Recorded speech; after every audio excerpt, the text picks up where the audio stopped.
केजरीवाल हे शरद पवार यांच्या भेटीला गेलेत. थेट जाऊयात. नेता माननीय संजय सिंह जी, साथ में आए हुए उनके पार्टी के राज्यसभा सांसद और युवा नेता माननीय राघव चड्ढा जी और दिल्ली की मंत्री महोदया माननीय आतिशी जी आज यहाँ मुंबई में राष्ट्रवादी कांग्रेस पार्टी के राष्ट्रीय अध्यक्ष और हमारे नेता आदरणीय शरद पवार जी को और उनके साथ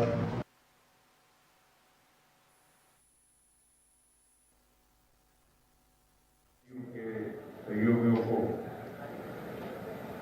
आज केजरीवाल जी के और मान साहब के नेतृत्व में यहाँ मुलाकात हुई और देश की विभिन्न राजनीतिक गतिविधियों के बारे में चर्चा शीर्ष नेतृत्व ने की और खास करके वर्तमान राजनीतिक परिस्थिति के साथ साथ जो पिछले कुछ दिनों में सुप्रीम कोर्ट के माध्यम से उच्च न्यायालय सर्वोच्च न्यायालय के माध्यम से जो 5 बेंच की खंडपीठ जो 5 मेंबर कॉन्स्टिट्यूशन बेंच जो पिछले 8 वर्षों से दिल्ली सरकार की याचिका पर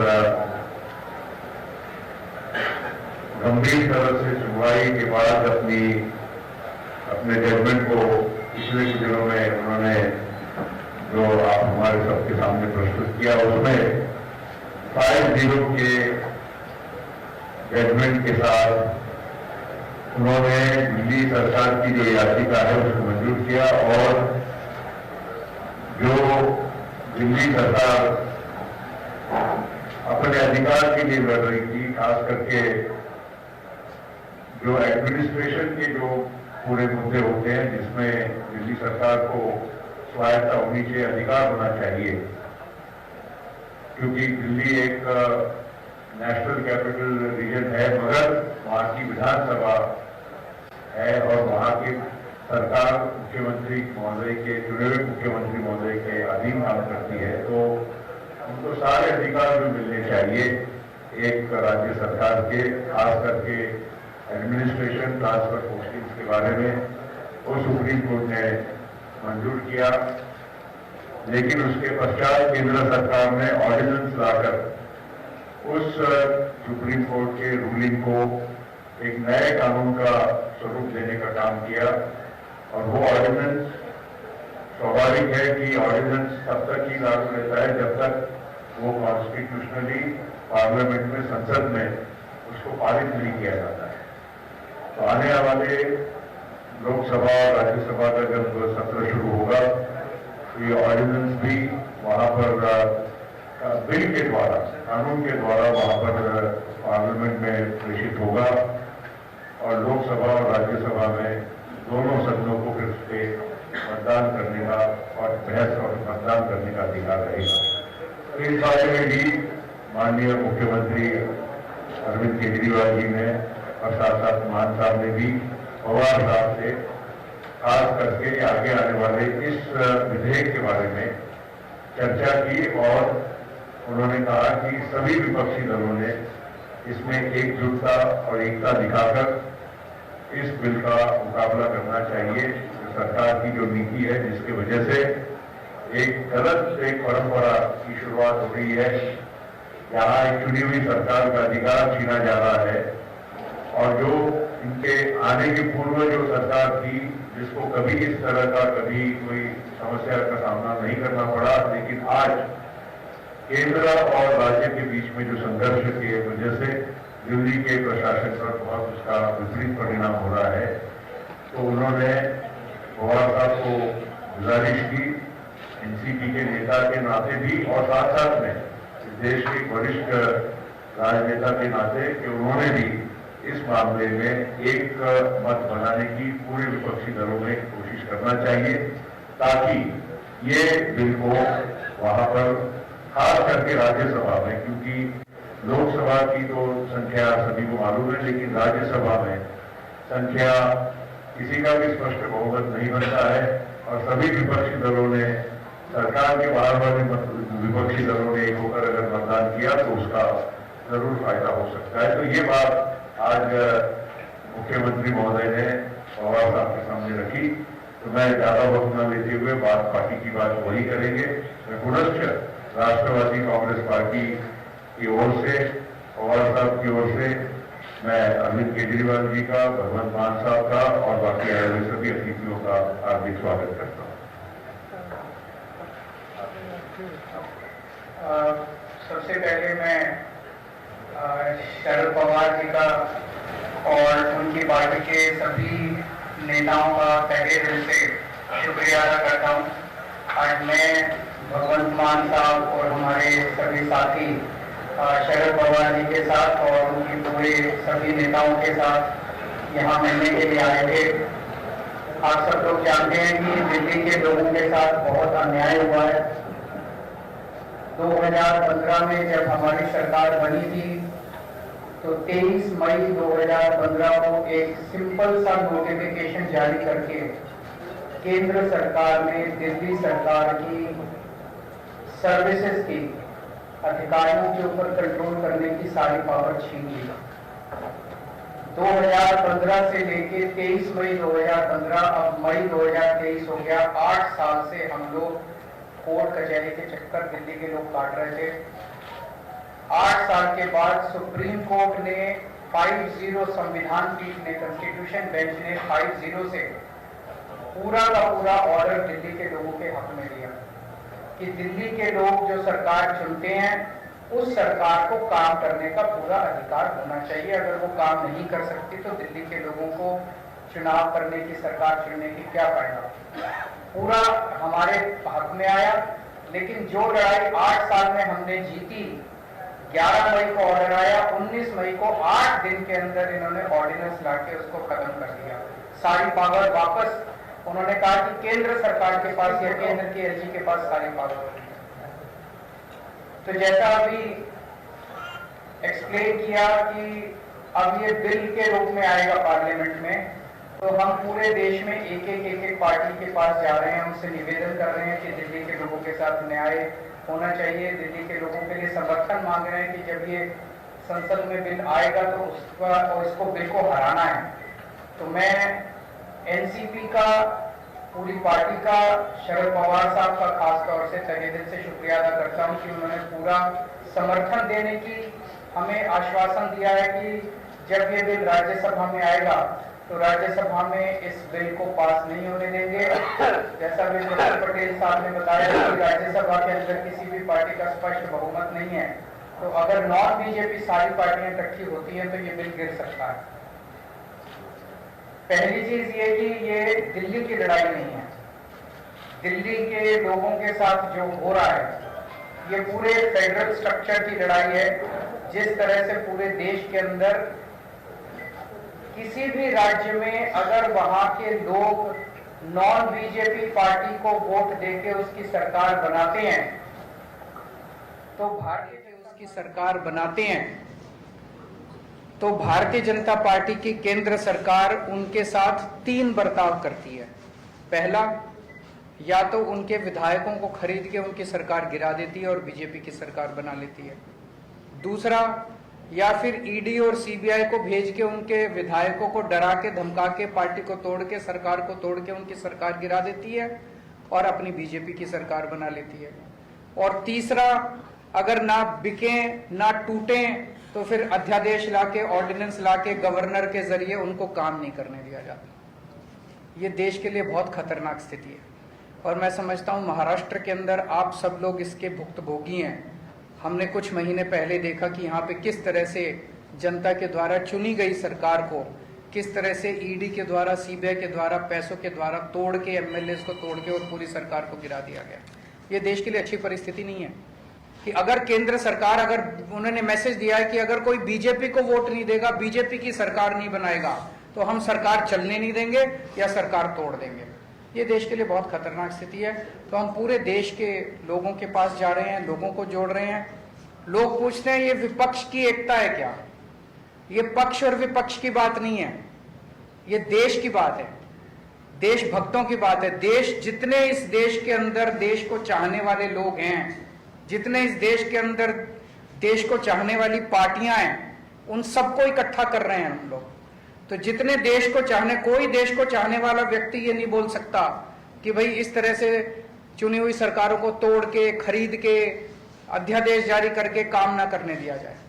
तो मैं फिर से तहे दिल से शुक्रिया अदा करना चाहता हूं शरद पवार साहब का कि आपने हमें, और शरद पवार साहब देश के, आज मैं समझता हूं कि he is one of the tallest leaders which the country has. So हम शरद पवार जी से हमने निवेदन किया कि आपका तो सहयोग मिलेगा ही, लेकिन आप सारी पार्टियों से बात करके उनको सबको भी इस बिल के खिलाफ इकट्ठा करेंगे। और मैं समझता हूं कि अगर ये राज्यसभा में बिल गिर जाता है, बीजेपी पास नहीं करवा पाती है, तो ये आप इसको 2024 का सेमीफाइनल मानिएगा। फिर मैसेज ये होगा कि 2024 में मोदी जी की सरकार नहीं आ रही है। बहुत बहुत धन्यवाद, बहुत बहुत शुक्रिया पटेल साहब, हमारी पार्टी के प्रेसिडेंट अरविंद केजरीवाल साहब और एनसीपी के नेता और देश के बड़े नेताओं में जिनका शुमार होता है माननीय शरद पवार जी, मेरी पार्टी के राज्यसभा के साथी, मीडिया वाले साथी। मैंने कुछ ज़्यादा नहीं बोलना, बहुत सीनियर लोग बैठे हैं, इन्होंने बोल दिया है। मैं सिर्फ इतने कहूँगा कि लोकतंत्र को बचाने की लड़ाई है।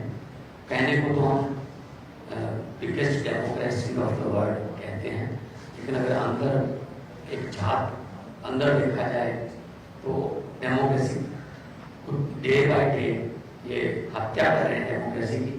चाहे वो मीडिया के जरिए करवा रहे हो, चाहे वो किसी को एमएलए को तोड़ के खरीद के करवा रहे हो, चाहे किसी को गिरफ्तार करके ईडी सीबीआई की ऐसे करवा रहे हो। जो गवर्नर हैं देश में वो स्टार कैंपेनर बन चुके हैं बीजेपी के, और जो राजभवन है वो इनके हेड ऑफिस बन चुके हैं बीजेपी के। गवर्नरों से हर रोज हिसाब मांगा जाता है कि कितनी बार तंग किया आपने चुने हुए मुख्यमंत्री को। अगर कोई गवर्नर कहता है जी मैं 3 दिन तंग नहीं कर पाया, तो उसकी गवर्नरिंग भी करने को होती है कि आपको किस चीज के लिए लगाया था। तो ऐसा चल रहा है। दिल्ली में तो चलो एलजी को इन्होंने सरकार घोषित कर रखा है, तंग करना है। Punjab is a full state, हमें अपना बजट सेशन बुलाने के लिए सुप्रीम कोर्ट तक जाना पड़ा। गवर्नर जो है वो कह रहे मैं बजट सेशन नहीं होने दूंगा। सो देश में इलेक्टेड राज करेंगे या सिलेक्टेड राज करेंगे, सवाल ये है। तो फिर 140 करोड़ जनता जो है वो वोटिंग के लिए लाइन में क्यों लगती है? क्यों करोड़ों अरबों रुपया खर्चा जाता है अगर सिर्फ 30-31 गवर्नर और एक प्रधानमंत्री नहीं देश चलाना है? तो ये बहुत ही खतरनाक है फेडरल स्ट्रक्चर के लिए। हर रोज किसी न किसी तरीके से राज्यों के अधिकार छीने जा रहे हैं, चाहे वो शिक्षा के माध्यम से हो, चाहे वो हमारे पानी, जो पंजाब है पानी सतलुज, हमारे पास 50 पानियों के झगड़े हैं, चाहे वो पुलिसिंग, चाहे वो लॉ एंड ऑर्डर, हर बात में हस्तक्षेप करते हैं। इसलिए ये बहुत अच्छा एक, मैं तो कहूँगा कि भगवान ने मौका दिया है कि देश प्रेमियों को इकट्ठा होने का। और शरद पवार जी के लिए ये कोई मेरे ख्याल में बड़ी बात नहीं, क्योंकि इन्होंने देश पर इतने संकट देखे और उन संकट में से जब निकलना था तो ये उस कमेटी के या उस सलाहकार जो कमेटी बनती थी उसके मेंबर रहे। बहुत बार देश पर इन्होंने संकट देखा और संकट को इन्होंने टाला भी और संकट से बाहर भी निकाला देश को। तो ये भी एक डेमोक्रेटिक संकट आ गया है देश पर। इसीलिए शरद पवार जी के यहाँ पर आए हैं कि आप एक बार फिर अपने अनुभव का इस्तेमाल करके और इस देश को बचाइए, इस देश की डेमोक्रेसी को बचाइए, ताकि हम आने वाली पीढ़ियों को ये जवाब दे सकें कि जब डेमोक्रेसी को ख़त्म किया जा रहा था तुम क्या कर रहे थे। कम से कम हम ये कह सकें कि हम ट्राई कर रहे थे, हम कोशिश कर रहे थे और हम किसी भी माध्यम से उनको रोकना चाह रहे थे। बहुत बहुत धन्यवाद।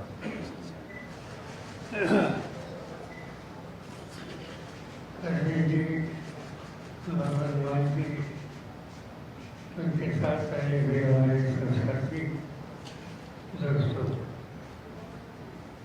आज की जो प्रेस कॉन्फ्रेंस थी ये बड़ी इम्पोर्टेंट प्रेस कॉन्फ्रेंस थी, क्योंकि प्रेस कॉन्फ्रेंस से पहले हम साथियों के साथ देश के सामने एक नई समस्या पैदा हुई तो दिल्ली के और पंजाब के मुख्यमंत्री गवर्नर ने अच्छी तरह से इशू दिल्ली का है ऐसे हम मानते नहीं। हम मानते हैं कि ये पार्लियामेंट्री डेमोक्रेसी बचाने है या नहीं, क्योंकि जो आघात हो रहा है दिल्ली में तो पार्लियामेंट्री डेमोक्रेटिक सिस्टम पर आघात हो रहा है। देश में प्रजातंत्र में सुनकर आई हुई सरकार वो राज करेगी, वो डिसीजन लेगी या अपॉइंटेड लोगों के थ्रू इलेक्टेड गवर्नमेंट को नजरअंदाज करने की प्रयास हो तो उनको कामयाबी मिलेगी। ये समस्या आज सबके सामने है और हमें ये लगता है कि ये समय कौन सी पार्टी का आप है या आपकी नीति क्या है इस पर बहस करने का समय नहीं।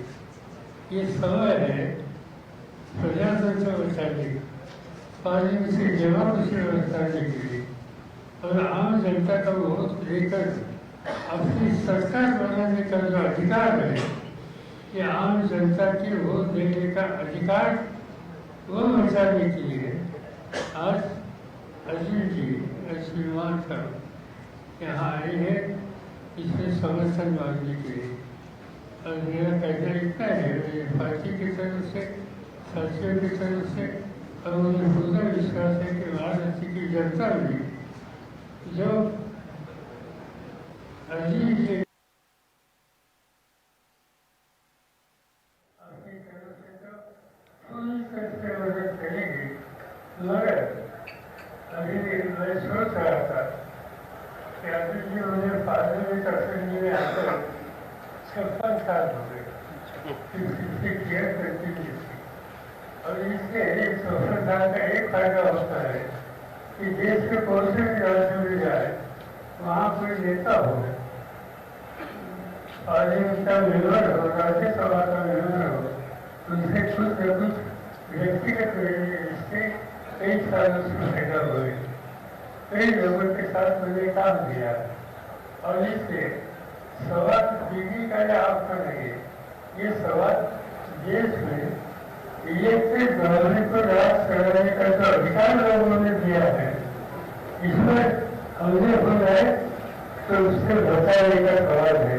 और इससे मेरी तरफ से हमारे पार्टी की तरफ से काम तो साथ मिलेगी, मगर अन्य राज्यों में जहाँ जाकर हम कुछ बातें बता सकते हैं, उनको आपके साथ आने के लिए सुझाव दे सकते हैं कि ये भी जिम्मेदारी कुछ हद तक हम लेंगे और हम आपके साथ रहेंगे।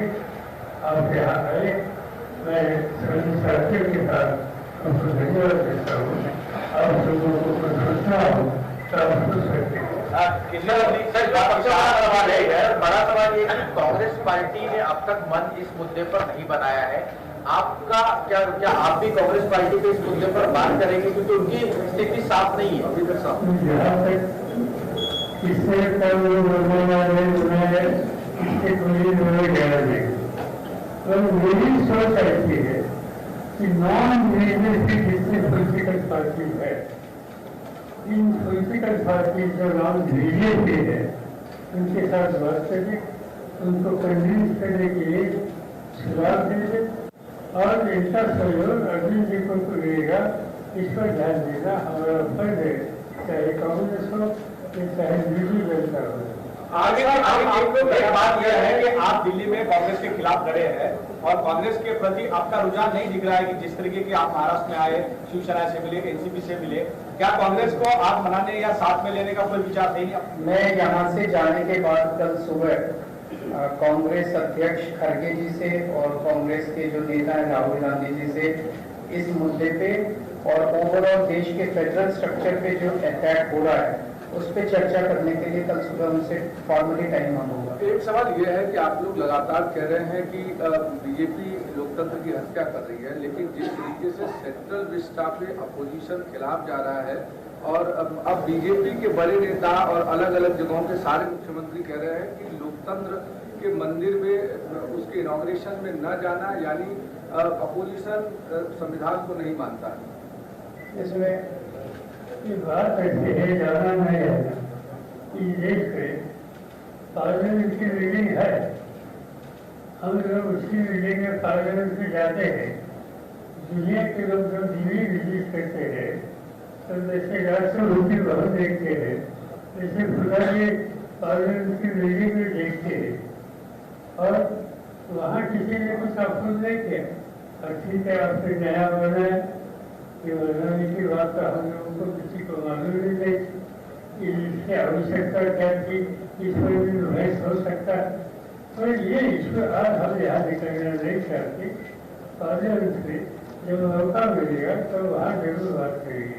सर, एक सवाल ये है कि जहाँ एक लोग साथ आ रहे हैं, वहीं कांग्रेस में जो नेता है मणिकम टेक्नोलॉजी वो ट्वीट करते हैं और कहते हैं कि 24% जो है CAGS के सर्वे में सामने आता है कि प्रधानमंत्री के तौर पर राहुल गांधी जी को प्रोजेक्ट किया जाना चाहिए। कांग्रेस से भी समर्थन मांगते हैं। ऐसे में उसका प्रोजेक्ट करना, उसको आप किस तरह देखते हैं? दोनों से जवाब चाहिए। अभी तक किसी को प्रोजेक्ट करना या नहीं करना इसमें बात नहीं होगी। हम इतना ही सोचते हैं कि भाई इस प्रोसेस ऑफ डायलॉग ये शुरू करना चाहिए। नॉन बीजेपी पार्टी मिलकर इस देश के सामने एक स्टेबल और प्रोग्रेसिव गवर्नमेंट देने की लिए आज आवश्यकता है। इसमें कुछ प्रोजेक्ट कर सकते हैं तो करने की आवश्यकता है, मगर इस पर न हमने अजीम जी से बात की न कांग्रेस से बात की। जब समय आएगा तो जरूर बात करेंगे कि अगर हम सबके मन में नेशनल इंटरेस्ट ये सबसे ज्यादा प्रायोरिटी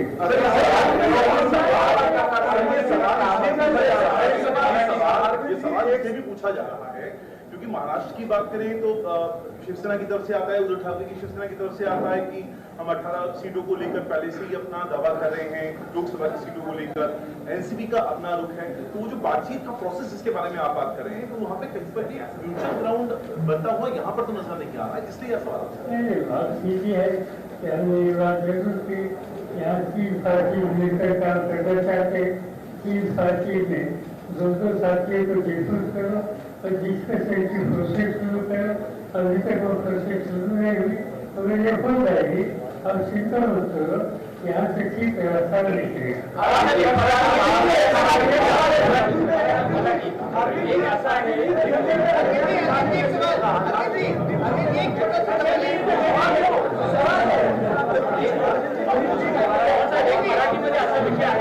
प्रकाश आंबेडकर यांनी असं म्हटलंय, सल्ला दिलाय की महाविकास आघाडीमध्ये राहू नका, तुमचं नुकसान होईल. तुम्हाला वाटतं प्रकाश आंबेडकर जे वंचितचे नेते आहेत त्यांनी उद्धव ठाकरेंना सल्ला दिलाय की महाविकास आघाडीमध्ये राहू नका, तुमचं नुकसान होईल? प्रकाश आंबेडकर असं म्हणताय.